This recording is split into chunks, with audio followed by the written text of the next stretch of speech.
Lanjar sampai sekarang masih merupakan legenda yang hidup di dalam masyarakat dan masih berpengaruh dalam jiwa masyarakat terutama di Pekalongan. Dalam segala peristiwa seringkali dihubungkan dengan Dewi Lanjar. Apabila ada anak yang sedang bermain-main di pantai hilang, tentu mereka berpendapat bahwa si anak itu dibawa Dewi Lanjar.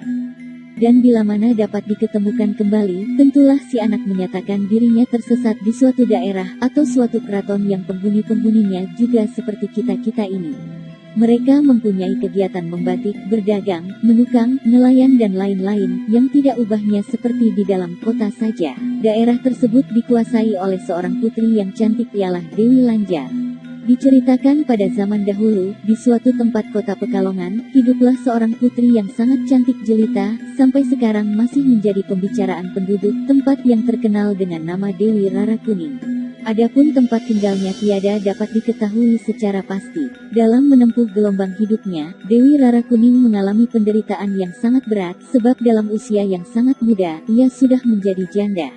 Suaminya meninggal dunia setelah beberapa waktu melangsungkan pernikahannya.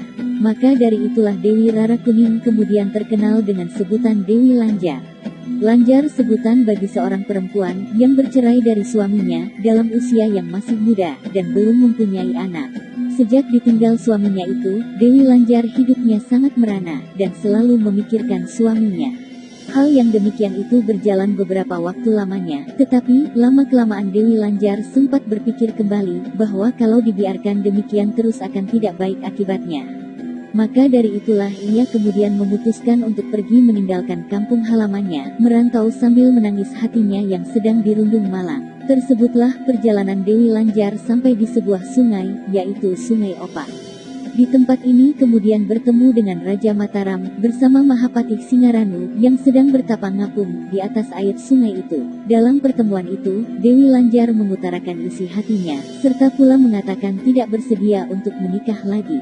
Panembahan Senopati dan Mahapati Singaranu demi mendengar tuturnya tergaru dan merasa kasihan. Oleh karena itu, dinasehatinya agar bertapa di pantai selatan, serta pula menghadap kepada Ratu Kidul.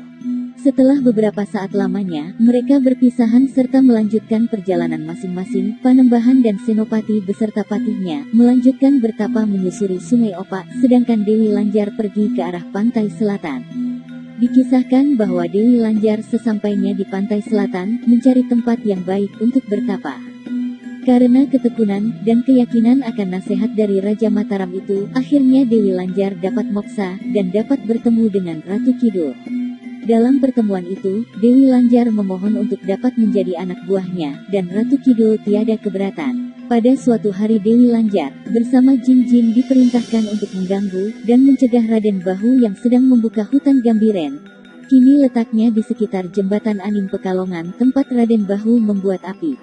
Tetapi, karena kesaktian Raden Bahu yang diperoleh dari bertapa ngalong, semua godaan Dewi Lanjar dan jin-jin dapat dikalahkan, bahkan tunduk kepada Raden Bahu. Karena Dewi Lanjar tiada berhasil menunaikan tugas, maka ia memutuskan tidak kembali ke pantai selatan, akan tetapi kemudian memohon izin kepada Raden Bahu untuk dapat bertempat tinggal di Pekalongan. Oleh Raden Bahu disetujui, bahkan pula oleh Ratu Kidul. Dewi Lanjar diperkenankan tinggal di pantai utara Jawa Tengah, terutama di Pekalongan. Konon letak keraton Dewi Lanjar terletak di pantai Pekalongan di sebelah Sungai Selamaran. Pantai Selamaran merupakan lokasi di mana pintu masuk istana megah milik Dewi Lanjar.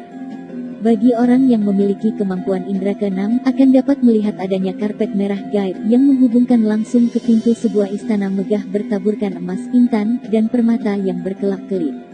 Dewi Lanjar dan pasukannya memiliki wewenang khusus untuk menjaga setiap harta karun yang tersimpan di laut pantai utara. Harta karun ini berasal dari kapal-kapal saudagar yang karam pada masa kerajaan Hindu-Buddha, Kesultanan Islam, hingga kolonial Belanda.